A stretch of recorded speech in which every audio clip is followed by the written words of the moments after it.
On parle de droit aujourd'hui. Pour cette saison 4, on n'avait pas encore abordé la question du droit. On sait que le droit est dur, mais c'est le droit. Nous sommes avec notre juriste attitré, le juriste Alistair Cablan. À tout à l'heure.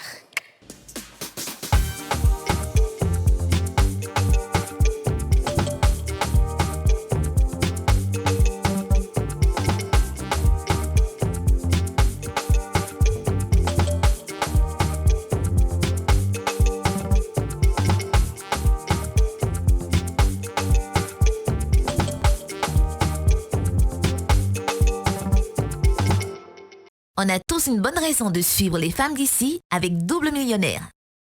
Suivez ce programme avec le ministère de la Promotion de la Jeunesse, de l'Insertion professionnelle et du Service civique. 2023, année de la jeunesse.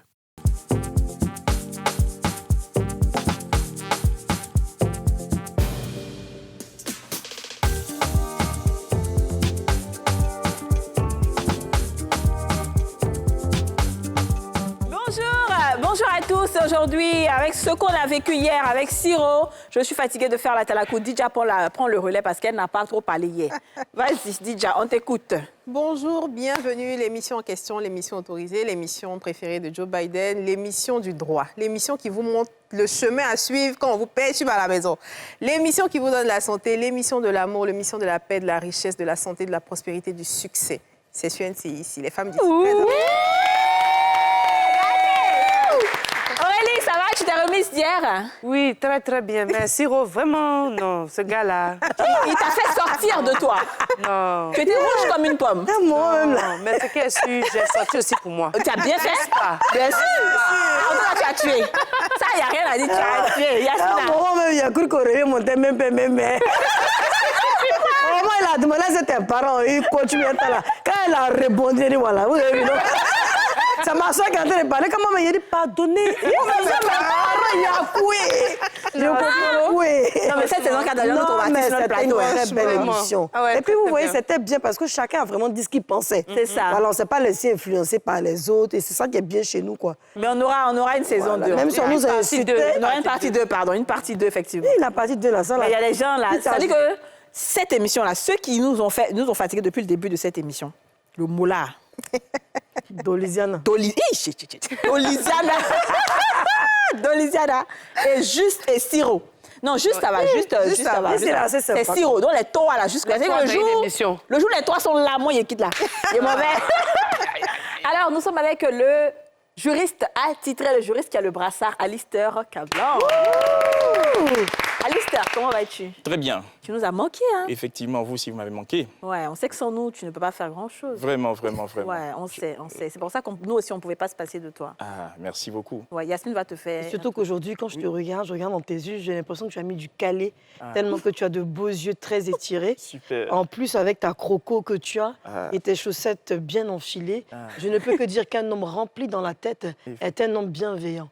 C'est pour cela que, si tu me permets, peux-tu te lever avec la main et puis me faire une petite phase. Là, la même chanson de la République. Bon, je connais une chanson. Allons-y. 1, 2, attraper la libellule. Attraper. Imagine qui n'a mouni dit à combien. Attraper la libellule. Attraper. Dans cette émission, la gâte les gens. Je me souviens quand lui, il est venu au début, là. Il ne pouvait pas danser. Il était quand maintenant, là, il est habitué. Il nous attend maintenant. Mais quand il rentre à la maison et puis son atalakou est rempli au quartier, là, il sait que l'émission, c'est pas l'émission. L'émission en question. Alors, en tout cas, on est content de t'avoir. Moi aussi. Et on va justement te poser des questions sur... Tu sais, on fait des choses, comme je dis toujours, on pêche par ignorance. Il y a plein de choses qu'on ne connaît pas. Et on n'a pas forcément l'intelligence, mais on n'a pas forcément la présence d'esprit d'aller prendre le droit et de lire, alors que c'est à portée de tout le monde. Effectivement. C'est beaucoup même. C'est beaucoup, c'est grand comme ça, article, alinéa, quoi. Donc toi, tu es là pour nous enseigner. Alors, il y a le premier cas. Oui. On va parler des hommes de Dieu. D'accord. On a entendu une histoire comme quoi un homme de Dieu se serait plaint à l'inspection du travail. Effectivement. Donc, quand un homme de Dieu... Est-ce que déjà, le fait d'être homme de Dieu dans une église ou dans une mosquée, c'est considéré comme un travail? Et s'il y a licenciement sans indemnité, Est-ce qu'il peut se plaindre? Comment est vue la situation des hommes de Dieu ici en Côte d'Ivoire? D'accord. D'abord, vous devez savoir qu'un travail, qu'est-ce qu'il y a? C'est une activité professionnelle. On considère quelqu'un comme un employé ou un salarié lorsqu'il met son activité professionnelle au service d'une personne qu'on appelle un employeur. Donc, pour qu'il y ait contrat de travail, il faut qu'il y ait 3 critères cumulatifs. Voilà, le premier critère, nous avons, comme on appelle ça, la rémunération. Le deuxième critère, nous avons l'activité professionnelle. Ce qu'il fait doit être considéré comme une activité professionnelle. Et le troisième critère, c'est le lien de subordination. Par exemple, vous savez que votre employeur vous donne souvent des tâches et autres. Donc, il faudrait montrer le lien de subordination entre votre employeur et l'employé. Voilà. Donc, si les 3 critères sont réunis, alors il y a contrat de travail. Donc, un pasteur peut avoir un contrat de travail aussi. OK. Voilà. Donc, on parle à ce moment-là des pasteurs qui sont établis dans une église qu'on appelle les bishops et qui, par exemple, délèguent un autre pasteur qu'il a formé dans une église, par exemple, à Yamsokro ou à Boaké, où il dit, tu vas sur cette église, je t'établis, et il est salarié. S'il s'avère que, par exemple, les dîmes ne sont plus assez et qu'il ne peut plus payer le salaire de ce dernier, alors qu'ils sont convenus peut-être sur 300 000, qu'est-ce qui peut se passer? Est-ce que ce dernier qui est à Boaké ou Yamsokro peut porter plainte? Effectivement, cette personne peut porter plainte. Mais la question qui se pose ici est de savoir si le fait d'évangéliser est perçu comme une activité professionnelle. Parce que c'est étonnant. Donc, je vais dire que je suis dans mon église et puis j'évangélise, c'est perçu comme une activité professionnelle. Bon, c'est une question qu'on va essayer de répondre ici. Justement. Parce que vous avez, moi je vois à la télévision les gens de la CNPS maintenant, on dit venez vous déclarer. Voilà, et puis je vois souvent des pasteurs, travailleurs indépendants, pasteurs, ça veut dire qu'on considère ça maintenant comme une activité professionnelle. Alors, justement, est-ce que tu peux nous raconter, parce que je sais un peu l'histoire de l'homme de Dieu qui s'était plaint à l'inspection du travail, mais pardon, raconte-nous l'histoire pour qu'on voit un peu ce qui s'est passé. D'accord. C'était un homme de Dieu qui avait été envoyé par les responsables de son église dans une localité, à l'intérieur du pays. Comme elle disait là. Voilà, effectivement. Et qu'est-ce qui s'est passé? Après, on a décidé de le radier. Parce qu'il y avait des petites choses entre les responsables de l'église et lui. Alors, il est parti se plaindre à l'inspection du travail. Après l'inspection du travail, il a pris le PV de non-conciliation et il est parti au tribunal du travail. Et là, il a gagné. Il portait plainte contre son église ou contre le pasteur? Contre les responsables de son église. Les responsables, voilà, les responsables de son église. Donc, en d'autres termes, contre l'église. C'est ça. Elle-même, l'église mère. Et au tribunal du travail, ils ont condamné l'église à payer aux environs de 19 millions au pasteur. Wow. Oui. Donc, c'était quoi le cas? Le pasteur percevait un salaire mensuel. Voilà. Et qu'est-ce que le tribunal du travail a dit? Quand vous regardez les archives, le tribunal du travail a dit effectivement qu'il y avait l'activité, c'était une activité professionnelle. De 2, il y avait une rémunération parce que dans les articles 187 du règlement intérieur, vous savez, quand vous voulez faire une église, c'est une association cultuelle. Donc, quand vous devez faire des statuts, des règlements intérieurs et un procès verbal. Et dans le règlement intérieur de l'église, il était écrit que le pasteur recevrait une rémunération.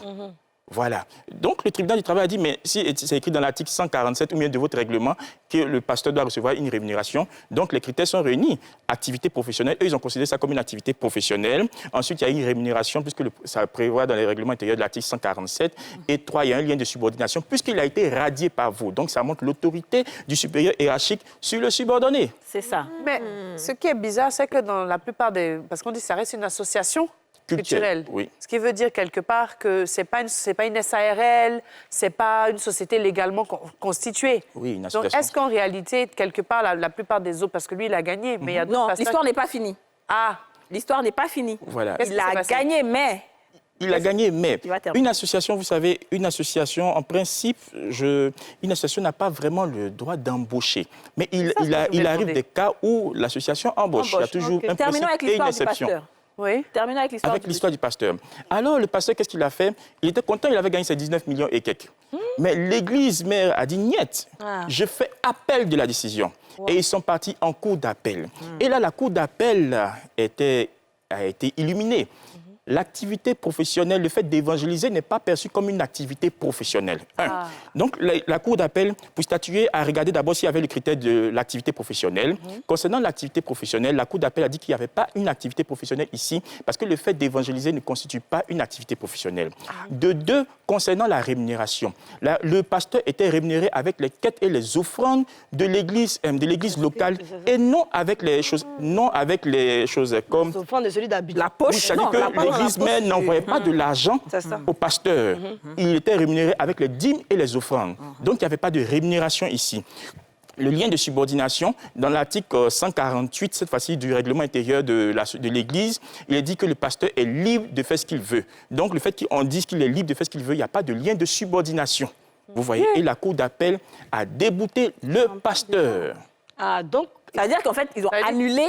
C'est ça, mais il a perdu. La première cour. Oui, ils ont annulé effectivement, et la Cour d'appel, et l'Église mère a gagné devant le pasteur. Donc, il n'avait pas de... En fait, en vérité... C'est ça la question fondamentale maintenant. Il touchait de sa dîme et des offrandes de son église où il était. C'est ça. Donc, ce n'était pas comme si l'argent venait de l'église mère ou dire qu'il était employé de ces personnes. Il était comme si c'était lui-même sa société, entre griffes. Entre griffes. Même si son truc n'est pas reconnu, mais c'était comme si c'était lui-même le... Tu vois, c'est très compliqué. Enfin... Aurélie est bloquée maintenant, c'est ça. J'ai envie de dire un truc. Est-ce qu'il n'y a pas eu malversation quelque part? Parce que si on demande aux associations de fournir des textes avec des points précis, c'est parce qu'on a envie que, dans le cas où il y a litige, il puisse y avoir des traces, qu'on puisse savoir exactement qui est en tort. Donc, quand on met dans le truc, peut-être pour être aux normes par rapport à la loi, qu'effectivement, il y a un contrat, il y a subordination, on est légalement constitué, tout ça. Est-ce qu'il n'y a pas une petite malversation quelque part? Une malversation? Non, il n'y a pas de malversation parce que la Cour d'appel se réfère totalement au test. Mais le tribunal s'est référé aussi au texte? Le tribunal s'est référé au test. Et là, il y avait le problème ici. Le problème, c'était l'activité professionnelle. Quand on regarde, est-ce que c'est une activité professionnelle ou pas? Le tribunal a considéré ça comme une activité professionnelle, mais la Cour d'appel n'a pas considéré ça comme une activité professionnelle. Imaginons un pasteur. Donc, vous voyez, Imaginons une église principale qui a des pasteurs. Cette église principale, elle perçoit des dîmes et des offrandes pour lesquelles elle utilise une partie là pour rémunérer ses pasteurs. Donc, si c'était le pasteur de l'église principale, est-ce qu'il aurait gagné? Les pasteurs de l'église principale, ça dépend ici parce que nous constatons que les pasteurs eux-mêmes, ils créent leurs églises ici. Donc, je veux dire ici, il y a le pasteur principal de l'église et puis il y a les autres pasteurs qui prêchent pour le compte de ce pasteur-là. Oui. Eux, ils reçoivent une rémunération sur la base des dîmes et des offrandes de l'église principale, de la localité où il est. Dans ce cas-là, est-ce que si ce pasteur qui était à l'intérieur travaillait pour cette église principale à Abidjan, imaginons, est-ce qu'il aurait eu gain de cause parce qu'il percevait de l'argent de cette dîme? Il pourrait avoir gain de cause s'il y avait les trois conditions de choses qu'on appelle ça du travail étaient réunies. S'il y avait, par exemple, on considérait ça comme une activité professionnelle ici. Ça. Mais le débat, c'est au niveau de est-ce que c'est une activité professionnelle ou pas, le fait d'évangéliser. Parce qu'au tribunal du travail, on dit que c'est une activité professionnelle. En cours d'appel, on dit que ce n'est pas une activité professionnelle. Il y a un problème.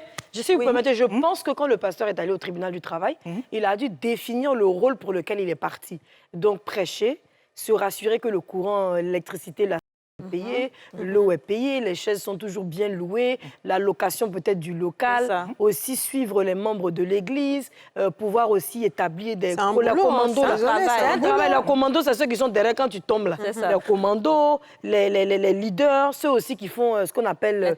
Non, ceux qui viennent quand l'église commence, ils viennent et puis il va faire la modération, tous ces leaders. Donc, il a dû sûrement spécifier tout le travail de longue haleine qu'il a dû faire. Donc, automatiquement, eux, ils se sont dit que c'est un boulot. Mais peut-être que si l'argent venait de l'église mère, peut-être qu'on pouvait y aller. Mais comme lui-même, là, ça dépend de comment tu es évangélisé. Si tu sais parler, tu as fait délivrance, les miracles, tout ça, là, le Dieu va venir beaucoup. Mais si tu n'as pas bien fait que le Dieu est petit, là. Donc, maintenant, il a dû pécher. Ouais, non, mais un truc contre la Bible, en fait. Non, moi, je pense qu'on ne peut pas s'avérer, on ne peut pas dire ça, s'il a péché ou pas, parce qu'on ne sait pas. Mais je veux dire, le fait même de radier une personne comme ça, sans préavis, sans rien, ça montre qu'il y a un problème quelque part. Oui, effectivement. Parce que, voilà, les hommes de Dieu, qu'on le veuille ou pas, ce sont des guides.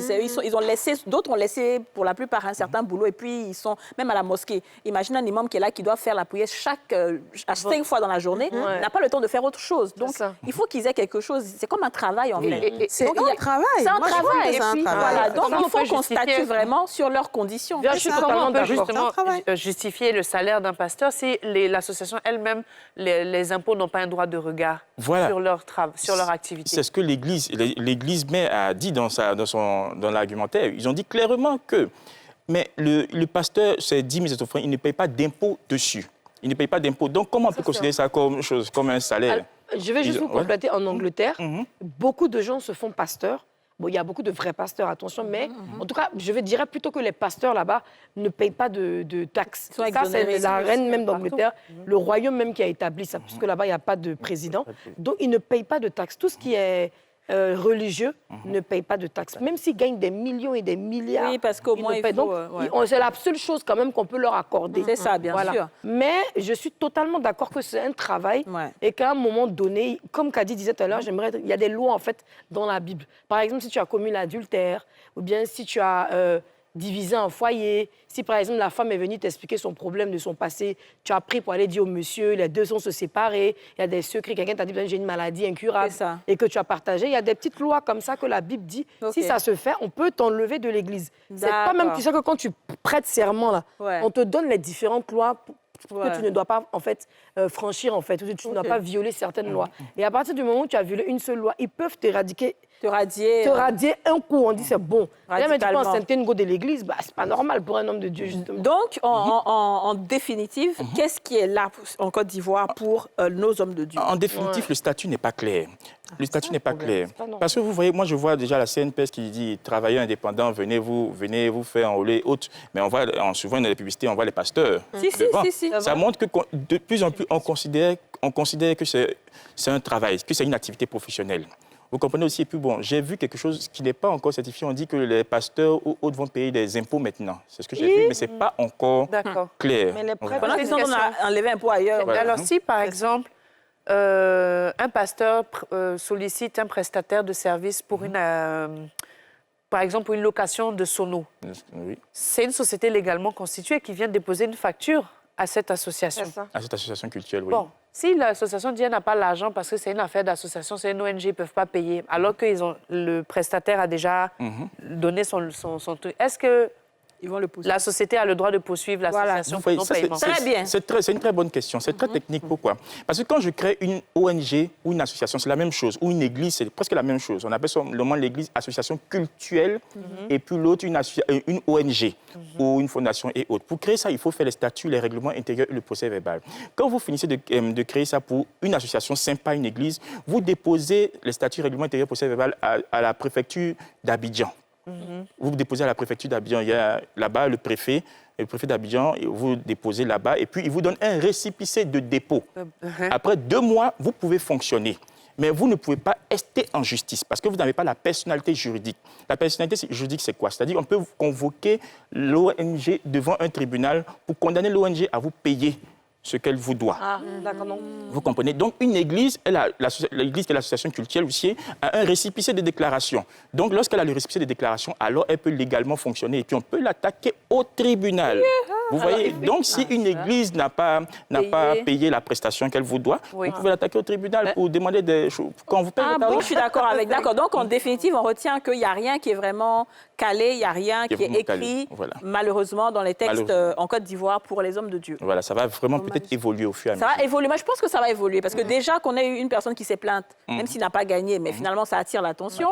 Nous, on s'est inspiré de ça pour faire cette émission. Et comme l'émission la plus suivie du monde, on sait que forcément, ça va rentrer dans les oreilles de qui il faut pour qu'il y ait des solutions. D'accord, on va marquer une pause publicitaire et on va revenir pour parler des pensions alimentaires.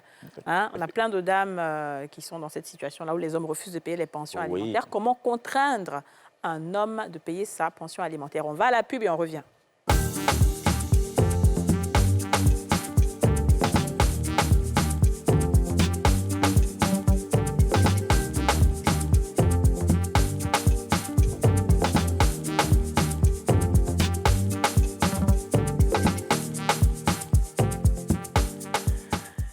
De retour sur le plateau des femmes d'ici, on parle de droit avec Alistair Cablan. Comment applaudir? Alors, on a fermé la parenthèse de l'homme de Dieu. On ouvre celle de la pension alimentaire. Comment est-ce qu'on force un homme à payer sa pension alimentaire quand le tribunal a déjà décidé? Mais il y a des hommes qui refusent. Vous voyez, il y a beaucoup de femmes qui sont là. Le problème ici, c'est quoi? Lorsque le monsieur ne travaille pas, vous partez au tribunal, on le condamne à payer une pension alimentaire de 100 000, 50 000 francs. Et finalement, le monsieur ne travaille pas. Mais comment vous allez faire pour qu'il puisse payer sa pension alimentaire, pour qu'il puisse payer la pension alimentaire à la dame? Il ne paye pas. Parce qu'il ne travaille pas, on ne peut pas saisir son salaire. Or, les gens oublient que l'article 388 du Code pénal nous dit clairement que celui qui ne paye pas au bout de 2 mois la pension alimentaire peut être puni de 3 mois à 1 an d'emprisonnement. Vous voyez? Donc, si vous connaissez les règles de droit, vous saurez comment mettre pression sur le mari ou sur la dame. Parce qu'aujourd'hui, la dame aussi peut payer une pension alimentaire. Celui qui paye la pension alimentaire, par exemple, si vous avez la garde de l'enfant... Oui, la garde de l'enfant alimentaire à qui? Bien sûr, à garçon. Oui, à garçon. C'est la garde des enfants, c'est lui qui a eu la garde. Voilà. Ou bien s'il a plus d'argent, ou bien c'est quoi? Non, mais si elle a plus d'argent, la femme n'a pas plus d'argent que l'homme, elle peut payer pension. La femme a maintenant, il n'y a plus de notion de chef de famille. Ah oui, donc vous comprenez que vous êtes même pied d'égalité que l'homme. Émission salon. L'homme doit être éduqué. Voilà, ça. Non. Oui, tu dis quoi? Émission salon, pourquoi la femme a payé pension alimentaire? Elle dit que l'homme doit être éduqué, rentrer dans le foyer. La femme aussi doit être éduquée. Donc, tu as payé aussi pension. Ça, tout ça, on parle, vous parlez là. Non, mais j'ai un problème par rapport à ça, parce que si on dit qu'au bout de 2 mois de pension alimentaire non payée, on peut emprisonner la personne, on va emprisonner quelqu'un qui a un revenu qui refuse de payer. Mais quelqu'un qui n'a pas de revenu, vous l'emprisonnez pourquoi? Vous savez, on peut pas lui dire... Il est là comme ça, il ne travaille pas. Il peut travailler pour payer la pension. Mais parce que quand vous regardez l'article 388, on dit qu'il ne peut pas justifier du fait qu'il ne travaille pas. Hein. Regardez, c'est long comme ça. On ne peut pas... Être chômeur, il n'y a pas de justification pour ça? Il ne peut pas, s'il a ses 2 bras, il travaille, alors il peut payer la pension alimentaire à la dame. C'est pour ça qu'on dit que les hommes travaillent. Non, je suis toujours pas d'accord. Cette loi de 60 000 et que la dame exige une pension de 100 000. Non, c'est pas la dame qui exige. C'est le tribunal qui exige. Je dis, la dame demande au tribunal une pension. Elle va forcément devoir le juge pour demander quand même une pension d'un certain montant. Est-ce que le juge peut évaluer en fonction quand même du salaire du monsieur pour pouvoir dire, bon, non, il ne peut pas payer ça et ça? C'est ce qui se passe. Il évalue en fonction du salaire du monsieur, en fonction des revenus du monsieur, parce qu'il arrive que le monsieur ne travaille pas, il travaille à son propre compte. Donc, il évalue en fonction des revenus du monsieur et il fixe la pension alimentaire. Je reviens encore. Quand un garçon cache déjà insiste. Je reviens encore. Quelqu'un qui n'a pas de travail, vous savez qu'il est chômeur. Pourquoi il est enceinte? C'est une vraie question aussi. Pourquoi est-ce qu'il allait se mettre en bas de lui? Évidemment. Mais en fait, la personne ne travaille pas. Tout le monde sait qu'il ne travaille pas. Admettons, je vais dire n'importe quoi, peut-être qu'il vient de finir ses études. C'est ça. Il n'est plus avec la dame, il y a un enfant, on lui exige de payer une pension alimentaire. Mais où est-ce qu'on veut qu'il sorte l'argent pour payer cette pension? Si vous permettez, je peux répondre en tant que d'abord quelqu'un du pays. Avant la loi, mais toi-même, tu sais que tu dois payer pension alimentaire. Tu as enceinté une femme et que depuis, je te demande d'aller travailler, tu refuses. Donc, ma seule alternative, c'était d'aller au tribunal pour qu'on puisse m'aider. Maintenant, puisqu'on ne peut pas saisir ton salaire, pas ceux qui payent, ceux qui travaillent là, il n'y a pas de bien sûr, on saisit ton salaire ça. à la base d'être ton patron. Mais comme toi, Alors, tu peux faire vigile, on cherche les vigiles tous les jours. Même si tu as un bac plus 50, c'est ton problème, tu n'aurais pas dû m'en santé. Tu peux aller laver les voitures, parce qu'il y a plein de coins où on lave les voitures, les laver de voitures. Ça va t'emmener mettre un homme et à se dire, waouh, j'ai fait ça, je paie ma femme, ça te responsabilise. En fait, le tribunal responsabilise les hommes à se dire que tu n'es pas handicapé, tu peux travailler. Tu peux faire l'amour en santé, faire des heures dans la chambre avec la femme, mais tu ne peux pas prendre ces heures d'énergie, même aller faire coach de sport, si tu as trop d'énergie à dépenser. Alors, c'est bien dit ça. Donc, en fait, en vérité, la loi aide à responsabiliser les jeunes. C'est ça, effectivement. Enfin, pas les jeunes, ceux qui ne travaillent pas. Effectivement, parce qu'on suppose que s'il a enceinté la dame, il est responsable déjà. Et dans le cas inverse. Voilà, dans le cas inverse. Si c'est la femme qui doit verser la pension alimentaire et qu'elle ne verse pas au bout de 2 mois et qu'elle ne travaille pas. C'est la même chose. C'est la même chose qui s'applique. Voilà. Et souvent, effectivement, dans les procédures, quand souvent les dames demandent des pensions alimentaires à l'homme ou le monsieur demande une pension alimentaire à la dame, les gens confondent la pension alimentaire et la prise en charge des frais scolaires. C'est différent. La pension alimentaire ne regroupe pas tout. C'est-à-dire la pension alimentaire, l'habit et autres, les factures, et puis l'école. Non. Quand on demande une pension alimentaire pour des femmes qui sont avec leurs enfants et puis le monsieur refuse de s'en occuper, vous pouvez partir dans le tribunal du lieu où est situé l'enfant. C'est le tribunal qui est compétent. Donc, si vous êtes à Yopougon, c'est le tribunal de Yopougon qui est compétent. Dans la requête que vous adressez au juge des tutelles, si vous n'êtes pas marié, et au juge des affaires matrimoniales, si vous êtes marié. Au juge des tutelles, qu'est-ce que vous dites? Vous demandez de pension alimentaire et de prise en charge des frais scolaires de l'enfant. Parce que si vous faites pension alimentaire, il va vous donner 50 000 francs par mois et puis c'est fini. Or qu'il y a les frais scolaires de l'enfant. Donc, 50 000 francs ne suffit pas. Donc, prise en charge et pension alimentaire. Donc, demandez qu'il paye les 3/4 des frais scolaires et vous les 1/4. Et la pension alimentaire, j'ai encore une question. Oui.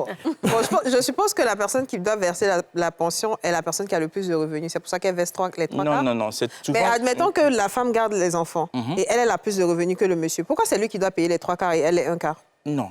Je explique. Comment on appelle ça? Elle a la garde des enfants, c'est bien ça. Et puis, elle demande quoi? Elle demande la pension et puis les frais scolaires. Elle demande la pension parce que les enfants sont chez elle. Bien sûr. La prise en charge des frais scolaires aussi parce que les enfants sont chez elle. Mais pourquoi c'est elle qui doit payer un cas et puis le monsieur va payer les 3 cas? Elle a plus de points. Là, le juge, maintenant, va analyser.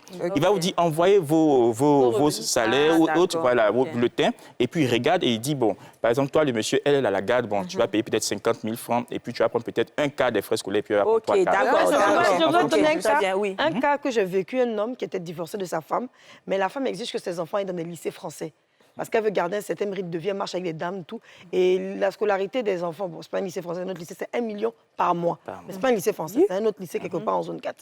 Et du coup, le monsieur, à un moment donné, il dit à la femme, vu que tu es avec les enfants, tu as la garde chez laissé, la maison chez laissé, tout, et que tu as gâté mon nom partout, qu'on a le tribunal d'enfants divorcés, moi, j'estime que maintenant que la loi est faite, je ne peux pas payer, je ne peux plus payer les 1 million de scolarité pour les enfants. Donc, on va repartir au tribunal parce que tu me dis qu'ils sont trop petits. Ils peuvent aller dans une école moins chère de 300 000 l'année ou même 1 million, ou même à la limite l'année, mais jusqu'à 1 million par mois. Et le monsieur est obligé de vraiment de tout donner. Est-ce qu'il a ce droit de pouvoir dire que, malgré que je gagne des millions, c'est vrai, mais je ne peux pas payer une telle école parce que j'estime que je dois investir pour l'enfant dans ses comptes, etc. Il a le droit de se plaindre. Donc, d'être devant le juge, vous devez préciser le montant, un montant total concernant l'inscription des enfants. Le plafond. Voilà, le plafond. L'enfant peut partir dans une école, mais pas plus de 400 000 francs. Et puis, vous pouvez payer 3 cas et 1 cas. Mais si vous ne précisez pas ça, ça va créer des problèmes. Demain, comme ce qui s'est passé. Donc, très bien. Bien spécifié. Et dans le cas où les 2 parents ont le même salaire, est-ce que le juge peut dire non, le père n'est pas obligé de payer de pension alimentaire puisque vous avez plus ou moins le même salaire, donc vous devez partager les charges ensemble? Non, si vous avez la garde... la maman a la garde. Non, si la maman a la garde, l'autre doit obligatoirement payer. Parce que s'il était là-bas, il allait payer. Obligation. Vivre chez toi. Voilà, parce que vous vous occupez de l'enfant. Et dans le cas d'une garde partagée? Dans le cas d'une garde partagée, oui. Vous pouvez demander une garde partagée. La garde partagée, comment vous la garde partagée, parce que souvent, il y a la garde...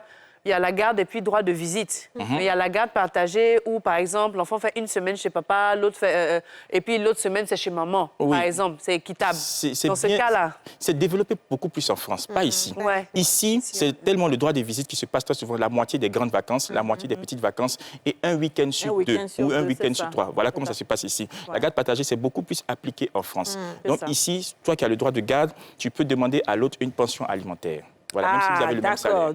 Donc, si l'homme garde les enfants, il demande une pension alimentaire à la dame. Et même s'il a moins de moyens qu'elle, enfin, même s'il a plus de moyens qu'elle, elle paye quand même une pension alimentaire. Elle paye une partie des charges. Voilà, des frais scolaires aussi. Voilà. Parce que les deux s'entendent et que même si on est séparés, je te donne ça par mois. Ouais, on met ensemble dans un compte. Non, mais en général, ça arrive au tribunal parce que ça va plus. Sinon, quand il y a tout, quand c'est à l'amiable, on se gère tranquillement. Donc, le tribunal dit que les enfants font 2 semaines chez toi. Et puis, peut-être grandes vacances chez moi, mais après, quand toi et moi, on s'entend, parce que toi, tu es rangé, on devient beaucoup plus souple, parce que les enfants ont besoin d'être avec toi. Moi-même, peut-être, j'ai un boulot, je dois aller peut-être, je sais pas moi, c'est ce qui est conseillé, moi, je pense que c'est ce qui est recommandé. Voilà, donc, des fois, le tribunal dit, mais nous aussi, on peut faire. Mais nous, on fait autre chose, oui, parce que quand on était ensemble, le tribunal n'était pas là. Donc, l'idéal, c'est vraiment de s'entendre, quoi.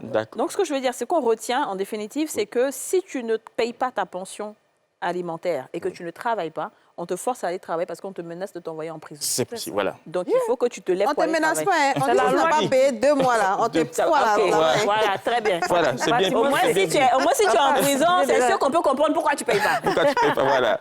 Mais est-ce que ça règle le problème? Non, ils envoient, parce que c'est pas mauvais. Est-ce que les gens peuvent aller faire des Est-ce que ça règle le problème? Parce que la dame n'aura toujours pas d'argent pour s'occuper de ses enfants. Oui, mais dans la plupart, en général, ils ne veulent pas aller en prison, donc ils s'arrangent à aller trouver l'argent. Mais il peut aller faire des bêtises pour avoir l'argent. Il peut aller faire. Il y a 50 000 méchants aussi. Ils vont aller demander à la femme d'exiger une pension alors que déjà, toi, tu as plus d'argent, mais tu as demandé la garde. Donc, finalement, c'est toi qui payes. Dans ce cas, retourne-toi à la maison, on vit ensemble. Non, comme tu as la garde, donc moi, j'ai la garde. Le père peut avoir la garde, et puis la maman, elle n'a pas la garde, mais elle n'a pas beaucoup d'argent pour survivre. Et le père, tellement il va être méchant envers elle, il peut exiger une pension alors que la pauvre, elle ne sait même pas comment manger. Voilà, mais vous savez, c'est nouveau maintenant. La femme a été mise au même pied d'égalité que l'homme, c'est nouveau. Donc maintenant, il y a des hommes qui ont cette mauvaise intention-là. Est-ce Est-ce qu'il arrive que le tribunal refuse une pension alimentaire? Non, le juge quand même regarde quand même des... Non, c'est ça. Est-ce que ça arrive? C'est laissé à la libre appréciation du juge. Est-ce que ça arrive? Ça arrive souvent. Moi, je n'ai pas encore vu. T'as pas encore vu? Je pense qu'on va peut-être faire une émission de droit sur cette affaire de le chef de famille, là, où on dit l'homme et la femme sont chefs de famille. Il faut qu'on comprenne ça veut dire quoi exactement. Qui paye quoi? Parce que moi, je n'aime pas trop ça. On dit tout le monde la même chose. Non, moi, je n'aime pas ça. Je n'aime pas beaucoup. Moi, je veux que l'homme soit le chef de famille.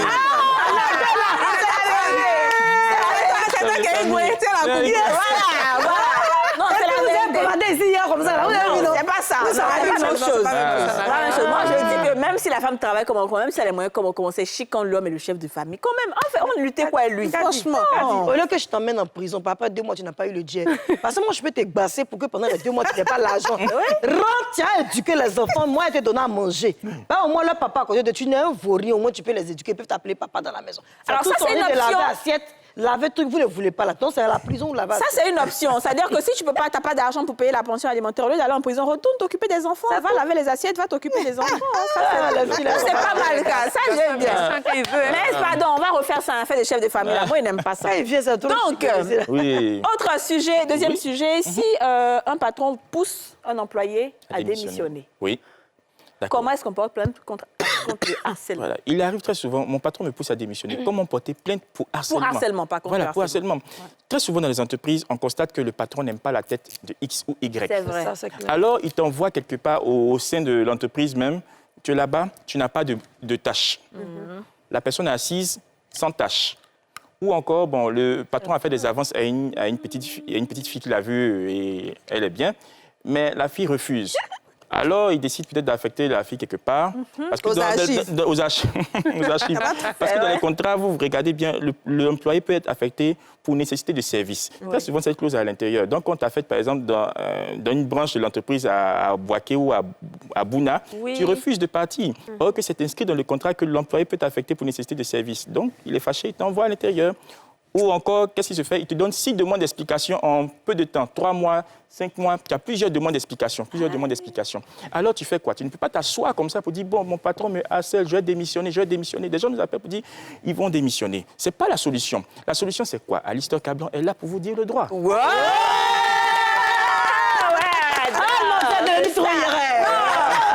fiers de toi. Non, nous, là, on gâte l'enfant des gens. Voilà. Quand vous êtes victime de ça, alors vous pouvez partir, vous rendez à l'inspection du travail. Vous portez plainte contre votre employeur pour harcèlement. Vous partez, vous écrivez une lettre objet plainte contre mon employeur, vous donnez le nom de l'employeur pour harcèlement. Monsieur l'inspecteur, je viens par la présente porter plainte contre mon employeur pour harcèlement. En effet, j'ai été victime durant ces 6 derniers mois de 5 demandes d'explication. Voici la copie, copie. Joint au document. Et puis, vous mettez la photocopie des documents et vous donnez. Après 2 jours, il va vous donner une convocation pour aller remettre à votre employeur. Vous prenez la convocation pour aller remettre à votre employeur. L'employeur est tenu de se rendre à l'inspection du travail. Et l'inspecteur lui dit, mais tu harcèles ton employé. 5 demandes d'explication en 3 mois. 6 demandes d'explication en 3 mois, ça se justifie par quoi? Alors, explique-toi. Il va s'expliquer. Et si ce n'est pas convaincant pour l'inspecteur va adresser un procès verbal. Et puis, avec ça, l'employé prend ça pour mettre dans sa poche. Demain, s'il est renvoyé, il peut dire clairement que c'est un renvoi abusif parce que j'avais porté une fois plainte contre mon employeur pour harcèlement. Voici les preuves. C'est que vous avez foutu dans vous voyez? Donc, qui a foutu dans ma néglige? Non, pas, il y a une histoire qu'elle lui racontait. Ah bon, vous pouvez porter plainte. Voilà. Elle lui racontait pour moi mon histoire. Ah oui, plainte contre votre employeur pour renvoi abusif. Parce que je me suis plaint une fois et parce que tu me harcelais, tu m'avais demandé 6 demandes d'explication et voici la preuve du procès verbal. Maintenant, et c'est l'employé lui-même qui devient guindé après s'il commence à se prendre dans le bureau là? Oui, le licenciement. Quand vous licenciez un employé, vous devez justifier dans la lettre de licenciement. Et le tribunal va analyser si le motif de licenciement est valable ou pas. Vous comprenez? Mais moi, il y a ça. Mais porter plainte contre toi, déjà même à la base. Mais là, au moment où tu as venu faire lettre pour dire c'est bon, il n'y a plus que tu viennes crier dans l'émission. Il a déjà porté plainte pour renvoi abusif. S'il vous plaît, c'est la loi qu'elle a. Bon, les internautes, là, eux vont dire, celle-là, comment est-ce que je l'aime ici dans cette émission? Celle-là, elle fait danser les invités. Est-ce que quelqu'un, donc, eux-mêmes, ils n'ont qu'à écrire en commentaire comment j'adore Yachou. Est-ce que Yachou peut porter plainte contre nous? Je ne peux pas porter. Alors, il y a t'expliquer, il y a un homme, une histoire authentique qui a été employé dans une entreprise depuis bientôt 11 ans. Il a fait un très bon travail. Donc, son travail, c'est de faire des discours pour des personnalités et autres. Vraiment, c'est quelqu'un qui est très assidu. C'est même quelqu'un même qui reste au travail jusqu'à une certaine heure pendant que les autres rentraient. Bref, il s'avère que chaque fois qu'il faisait un travail qui était bien, les grands patrons félicitaient plutôt son responsable qui s'octroyait tous les trucs. Donc, à un moment donné, c'est de l'administration, c'est pas de la télé. Donc, le mec, il était frustré et il a dit, tout c'est moi. Il balayait le bureau du monsieur, il pliait ses affaires, il allait chez lui, il faisait le ménage, enfin, il dormait même des fois là. Il était vraiment le bon petit de ce fameux monsieur qui a une entreprise en dehors de son travail. Et puis, un beau matin, ce monsieur décide de lui mettre les bâtons dans les roues. Vous savez, on donne, dans les boulots, on donne prime de transport, on bloque sa prime de transport pendant un moment. Et dans ce temps, il perd un parent. Et le lendemain de l'annonce, le patron va envoyer quelqu'un chez lui pour aller récupérer la Wi-Fi qu'il avait donnée pour que le petit puisse travailler chez lui afin de pouvoir faire le travail que lui ne faisait pas parce qu'il n'avait pas les capacités. Et donc, à un moment donné, ça rentre maintenant dans des histoires mystiques. Bon, ça, c'est sûr qu'on ne peut pas porter plainte pour ça.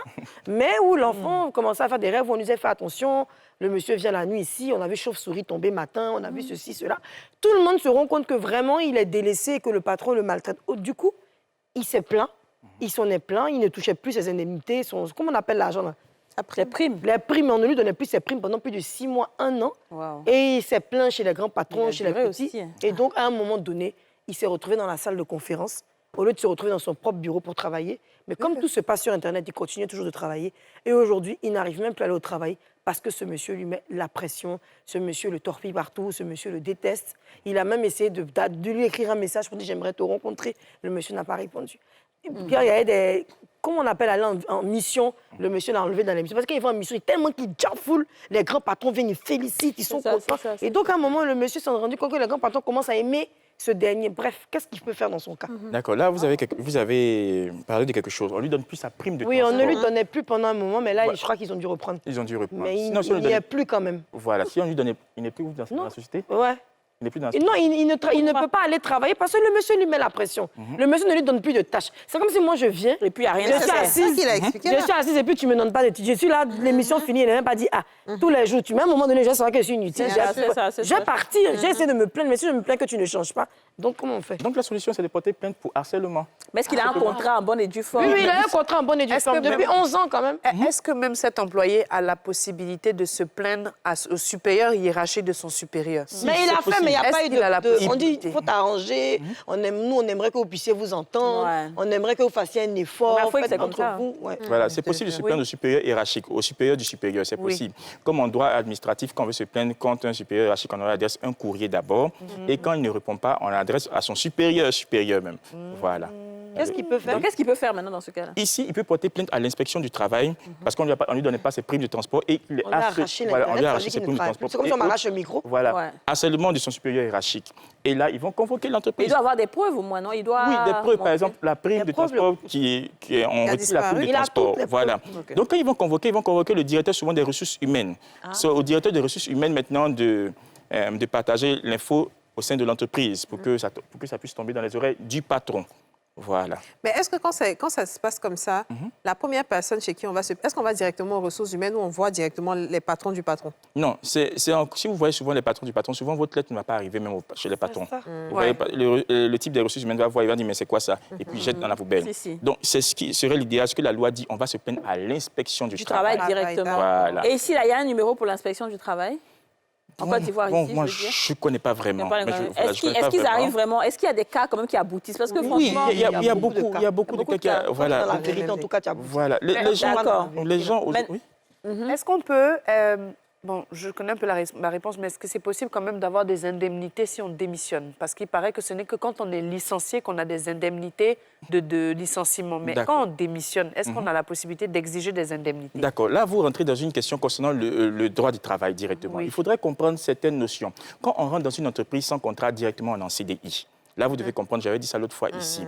Quand vous partez d'une entreprise, on vous donne comment on appelle ça, deux documents, le certificat de travail et le relevé nominatif de salaire. Le relevé nominatif de salaire est un document qui montre qu'on m'a déclaré à la CNPS et qui sont à jour dans mes cotisations. Donc, si on vous donne le certificat de travail seulement, vous ne pas donner le relevé nominatif de salaire, vous pouvez vous plaindre à l'inspection pour demander des dommages et intérêts pour non-remise du relevé nominatif de salaire. Vous comprenez? Mais je dis, est-ce que si on démissionne, on peut exiger des indemnités? Concernant votre réponse, qu'est-ce que la loi dit? Lorsqu'on démissionne, on ne tient pas compte. Il peut y avoir des règles, des exceptions à la règle. Donc, si vous avez fait 10 ans dans une entreprise et puis vous démissionnez, lorsqu'on démissionne, on ne tient pas compte de votre ancienneté de 10 ans pour vous donner vos droits. C'est seulement lorsque l'entreprise vous licencie qu'on tient compte de votre ancienneté pour vous payer vos droits. Si démissionne, c'est cadeau comme ça. Très bien. On va marquer une pause publicitaire et on va revenir pour cette troisième partie. Et dans cette troisième partie, on va recevoir des jeunes dames qui ont bénéficié d'un programme Girl Power. À tout à l'heure.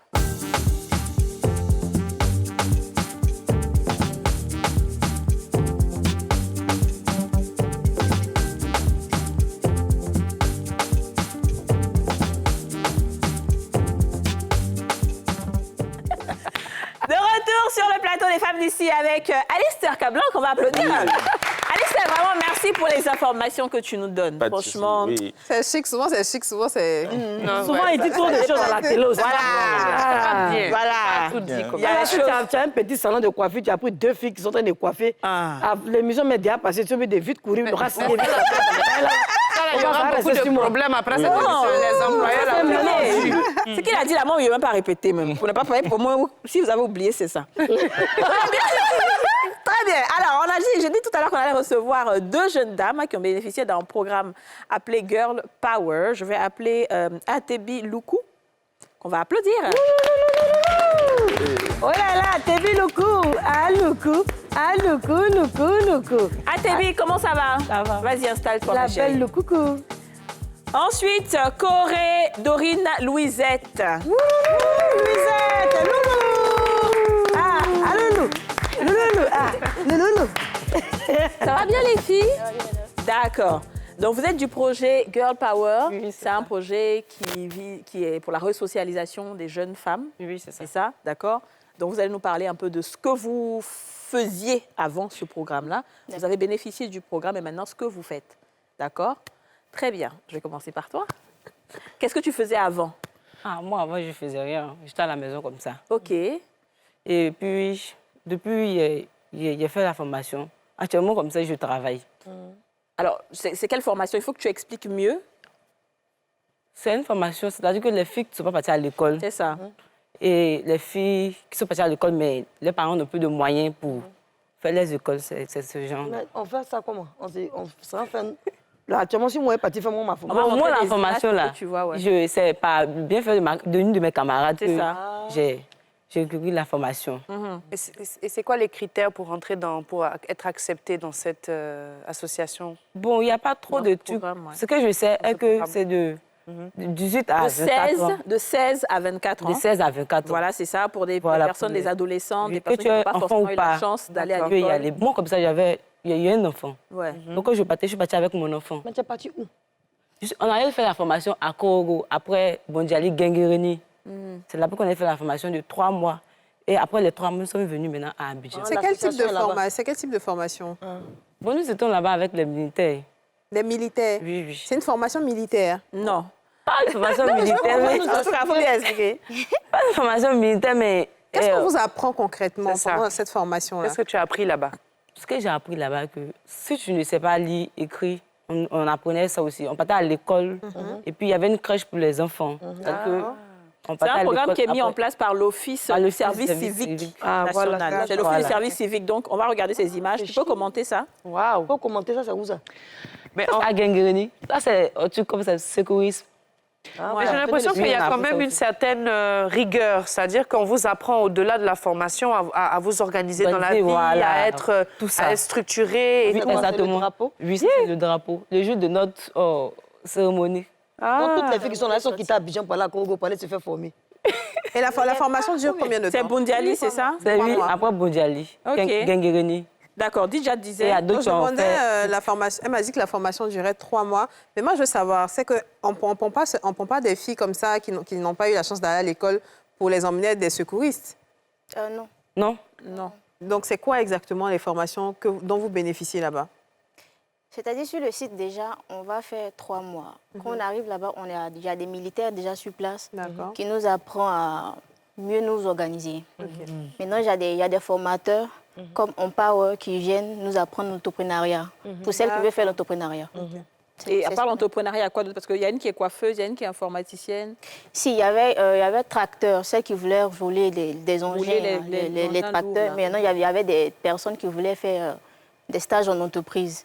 Donc, on a eu des journées métiers où chacune a pu dire ce qu'elle voulait faire.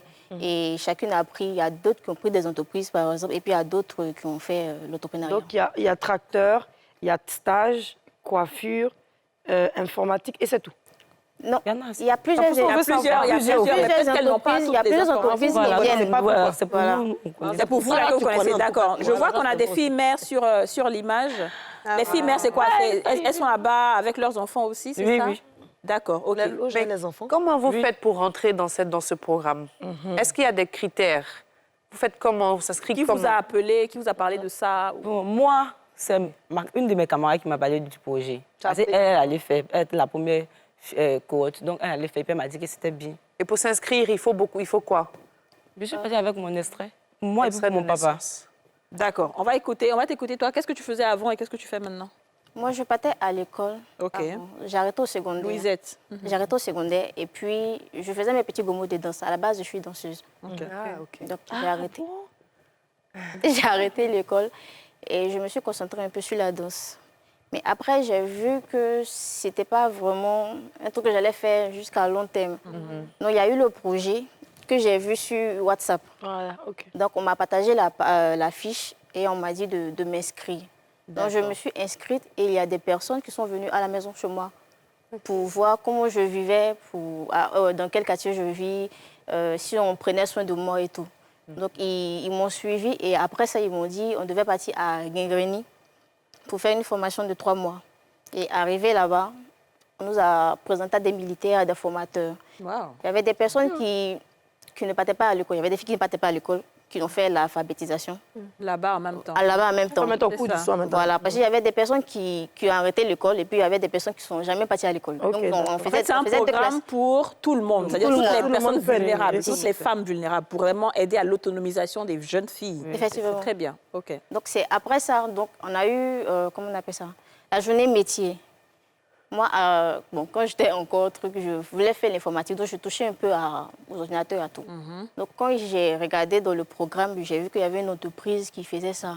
Donc, quand je suis venue, j'ai choisi l'entreprise. J'ai dit, je vais partir faire un stage avec eux. Et ils m'ont pris. Je suis partie, j'ai fait un stage de 6 mois. Et après, ils ont reconduit mon stage jusqu'à 1 an. Wow. D'accord. OK, oui. Alors, de toute façon, vous dites qu'il y a des militaires, là. En tout cas, ça nous fait peur. Est-ce qu'il n'y a pas aussi des parents qui veulent emmener leurs enfants là-bas, de force, quelque part, pour les rééduquer et les aider à se réinsérer dans la société? Est-ce que ce n'est pas une sorte de formation aussi, non? Ou c'est vous-même qui vous levez pour dire naturellement, je veux? Voilà. C'est ça? Moi, j'ai essayé de parler terre à terre, excusez-moi. Donc, il était chez moi, et puis il était sur WhatsApp. Il a vu quoi sur la fiche, et puis il dit, André Salamo, il peut faire. Et puis, il y a Bigot, c'est là ils sont venus chez moi, ils m'ont aimé. Ils ont aimé ma façon de vivre. Bon, ma petite, viens, on partit faire 3 mois, on te forme. Donc, on retient que tous ceux qui sortent de là, en tout cas, après, ils sont bien réinsérés dans la société. Ils obtiennent une formation, ça, c'est clair. Oui. Mais c'est quoi vous avez vu sur la fiche qui vous a attiré?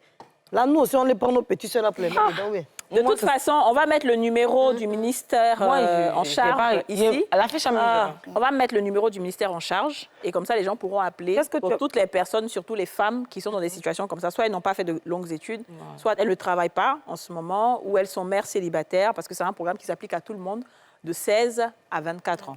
Et les mamans qui ont des enfants, est-ce que on vous prend, on les prend en charge, la nourriture, l'hébergement, tout, compris même l'enfant, tout. On s'occupe de l'enfant et tout. Tout était gratuit. Est-ce que l'enfant aussi, si par exemple l'enfant a 2 ans, est-ce qu'il bénéficie peut-être d'une crèche ou d'une école? Elle a dit à la crèche là-bas.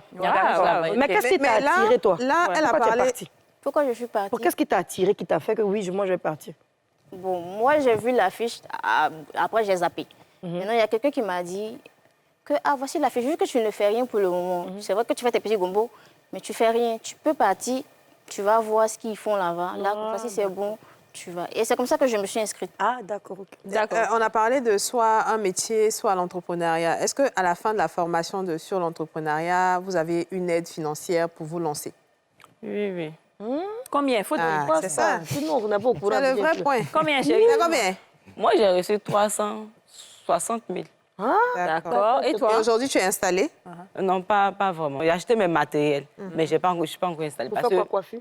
Oui. Ma patronne que je travaille avec, elle ne m'a pas encore laissé. D'accord. OK. Donc, ça que tu es forte, c'est bien. OK. Et toi? Tu as reçu combien? Non, moi, je n'ai pas fait l'entrepreneuriat. Moi, j'ai fait entreprise. J'avais des primes de stage. Et est-ce que combien? On avait ça. 75 000. Prime de stage. Pour combien de temps? C'est 6 mois. 6 mois. Mais ça, c'est très bon, ça. En fait, de toute façon, Yacine dit, ah ouais, Moi, elle m'a ramassé nos coups, là, même. On a famille nombreuse. C'est ça, chez nous, là, on est beaucoup. Donc, ça va, il va y ah, ben, ta formation. Toutes les femmes qui sont dedans, qui ont choisi un métier, là, est-ce que quand elles sortent, là, elles ont tout un travail? Est-ce qu'ils se donnent l'espoir? Est-ce qu'elles ont tout un travail ou bien il y en a qui sont toujours en quête? Bon, moi, personnellement, quand j'ai fini mon stage, j'ai fait 1 an de stage. Quand j'ai fini, l'entreprise m'a proposé de me faire une formation qualifiante. OK, ça, c'est bien. Mais est-ce que je veux savoir, est-ce que c'est après, c'est-à-dire que la structure, le ministère, justement, est-ce que c'est eux qui t'ont trouvé le travail dans lequel tu fais le stage? Est-ce qu'ils sont affiliés avec, ils ont des partenaires avec... Oui, ils sont partenariats avec ces sociétés-là. Directement ou bien vous font faire des stages dès que vous sortez? Non, ils se disent que si tu as un bon niveau, ils t'embauchent déjà. OK. Maintenant, s'ils voient que ton niveau est bon, mais tu n'as pas assez de trucs, ils te font faire des formations et puis... Oui, mais c'est eux qui t'ont mis là-bas? Si, c'est ça. D'accord. Donc là, quand tu sors, tu n'as pas besoin d'aller chercher de travail encore. C'est eux-mêmes qui t'insèrent directement. Ah, ça, c'est très, très bien. Il y a fait une annonce pour toi. Vas-y. Nous sommes les femmes d'ici. Si tu es en Bengue, chaque mois, tu envoies l'argent à tes petites soeurs qui font rien au quartier. Si tu envoies l'argent, la maman, elle est fatiguée de supporter l'école de toutes ces personnes, elle ne peut plus payer. Et que toi-même, tu es là-bas, tu fais Jossi, mais tu manques et ça va chez toi. Voici une formation que l'État a choisie. Si les enfants en font aussi, on n'a pas reconnu, l'enfant c'est dans votre main, c'est difficile. Prenez-vous, c'est 75 000 par mois, on vous donne. Ça, c'est premier. Quand tu sors comme ma petite soeur, 360 000 là où elle est assise. Même un Bengue ne peut pas envoyer son 15 000 à un de ses petites, chacun son 10. Donc voici l'État même en train de nous aider. Oui, ça, franchement, moi, je pense que c'est très, très bien. On a fait vraiment... Et surtout qu'on avait dit en cette saison 4 qu'on va vraiment tout faire pour que toutes les femmes soient indépendantes. Donc ça, on va vraiment tout faire. Pour moi, une fois dans le mois, on va recevoir des récipiendaires comme ça qui ont bénéficié de ce programme-là et puis elles vont parler de leur expérience. Mais les hommes aussi peuvent pas, mais c'est les femmes, c'est moi. On est femmes. Ah, ça c'est pas trop bon. C'est des femmes, mais les encadreurs sont militaires et civils. C'est ça? On vous a pas... Et est-ce que vous avez aussi des femmes qui sont, par exemple, issues des femmes qui ont été, par exemple, violentées dans leur foyer? Est-ce qu'on les accueille ou vraiment ce sont des... Parce qu'il y a des jeunes filles de 17 ans, 18 ans qui ont été mariées, dont les maris frappent. Elles peuvent quitter leur foyer pour aller là-bas. Ça, c'est ton destin. C'est ton destin. Dans les critères de sélection, là, il y a 16 à 24 ans. Il y a maman avec enfant. Bon, il y a ancienne mariée qui fuit son mari aussi. Non, mais parce que là-bas, là, on les héberge, l'enfant mange. On regarde même pas ton statut. Donc, c'est bien. Donc, les femmes qui sont frappées dans leur foyer là-bas, qui ont moins de 24 ans, là, au lieu de on vous frappe tous les jours, là, allez là-bas. Là-bas, mais si tu veux, tu peux être 2 fois. Tu peux faire Baba Ngolo, Tiaga ici, Tiaga là-bas. Le plus important, dans leur tête, comment autonomiser la femme pour que la femme, dans cet âge, puisse s'intégrer dans la société. On est toujours en train de dire, il n'y a pas de travail, à Bédien, on ne nous prend pas pour faire stage, moi, mais je ne suis pas fort. On a toujours des excuses à 2 balles. Même ton enfant, là, il y a la crèche, il y a des tantis qui surveillent. Les tontons militaires, souvent aussi, sont gentils. Souvent, même là, dans 75 000, quelqu'un peut te compléter 20 000 dessus. Ma petite, bien, c'est pas ça. Mais il y a un quota quand même. Il y a un quota quand même. Ça dit chaque année, ils ne peuvent pas dépasser un certain nombre de personnes. Combien? Ça, là, Ou bien, combien de filles? C'est 100 filles. 100 filles par cohorte. Et la cohorte, c'est chaque 3 mois, c'est ça? La cohorte, c'est chaque 3 mois. Chaque un an. Mais un an, c'est 100 filles par an. Ah, puis bleu, c'est eux qui ont cousu pour vous donner. D'accord, OK. On vous donne tout. Oui, on nous donnait... Vous mangez bien là-bas. Oui, on mangeait matin, midi, soir. Alors, ça se fait seulement à Bundiali, là-bas, c'est ça? Ou bien c'est Yana? Non, pas il y a d'autres sites. Il y a d'autres en Côte d'Ivoire. À Bembresso, il y en a. OK. Et puis à Sassandra, je pense bien, il y en a. À Boaké. Il y a un à Boaké, je pense. Et puis à Boaké. Mais c'est le cas qui est proche d'Abidjan, parmi toutes les... C'est Bembresso. C'est Bembresso qui est... Alistair, quand tu vois tout ça... Vraiment, je félicite le gouvernement. Vraiment. Parce que on n'a jamais vu ça. Moi, je n'ai pas encore vu ça. Donner la chance à notre petite sœur ou à nos petites... Bon, il n'y a pas de garçons dedans. À notre petite sœur pour partir dans un coin pour se former gratuitement. Ouais. C'est très intéressant. Ça va réduire le chômage dans notre cité. Ça va réduire le chômage, ça va réduire la dépendance, parce que comme on voit, les femmes sont beaucoup dépendantes, surtout quand elles n'ont pas les moyens. On se bat justement tout le temps pour ça, pour que la femme ait son autonomie, son indépendance financière. Il n'y a rien de tel quand une femme bouffe son propre argent. Franchement, ça lui fait plaisir. Donc, tu ne peux même pas avoir une excuse pour dire que non, comme mon enfant est petit, je ne sais pas à qui a confié mon enfant, pour aller le former. Souvent, on monte trop sur les pauvres enfants qui ne peuvent pas parler. Alors, j'espère aussi qu'on prend les femmes qui ont peut-être 2, 3, 4 enfants, même si elle a 24 ans, mais qu'elle a au moins 4 enfants. Oui, on dit c'est le bon. On ramasse le bon. Ça, c'est bien. Alors, elle qui est venue, elle avait des enfants, mais elle est venue avec un seul enfant. Elle a laissé le plus grand à la maison. Il y a une qui avait 2, il y a une qui avait 1 enfant. Oui. Alors, je ne sais pas si vous avez l'information, hein. Je pose quand même la question. Est-ce qu'au-delà de 24 ans, il y a d'autres programmes qui font pour des femmes un peu plus âgées, par exemple? Est-ce que elles n'ont pas l'information.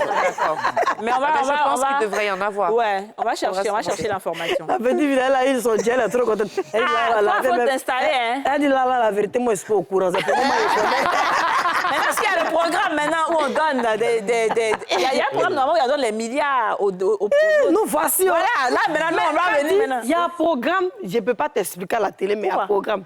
Les gens qui ont un restaurant, là, il y a leur programme. Le gouvernement a fait. Moi, je n'ai jamais bénéficié de programme. J'ai dit, je suis partie croiser dans ce pays-là. Je suis partie croiser une femme, mais devait faire puiser d'un grand lunch quelque part là-bas. Et la dame, elle a un call center. Elle m'a fait rentrer dans le call center. Ils ont un jet. Je ne sais pas combien de millions là. On donne aux femmes qui ont des restaurants. Tu viens ton. Il faut l'appeler, on va l'inviter ici. Ah non, parce que moi, je dis que tous les jours, les gens bénéficient de choses. Nous, on ne bénéficie jamais de rien. Personne dans ce pays-là. Mais les gens coulent le jeton. Les gens, on va découvrir tout ici. Cette saison-là, on est déchaînés. Même les animateurs qui parlent beaucoup comme nous, comme ça, il y a notre formation pour cette terre aussi. Alors, merci beaucoup, Girl Power. Merci. Et puis, on vous souhaite beaucoup de chance dans ce que vous allez entreprendre. Vraiment, prenez ça au sérieux. C'est une seconde chance que la vie offre. Et quand c'est comme ça, il ne faut vraiment pas jouer avec ça, d'accord? Quand on vous offre quelque chose une deuxième fois, il faut le faire. Alistair Cablan, merci beaucoup d'avoir été avec nous. On va te revoir très vite pour d'autres sujets aussi croustillants. Votre cri de guerre, rapidement. Le cri de guerre qu'on a là-bas. Girl Power. Chapeau, considération, respect. Bravo, c'était les femmes d'ici. On se retrouve demain pour le Sans Tabou. Vous-même, vous connaissez. Bye bye. Vous venez de suivre Les femmes d'ici avec Double Millionnaire. Suivez ce programme avec le ministère de la Promotion de la Jeunesse, de l'Insertion professionnelle et du Service civique. 2023, année de la jeunesse.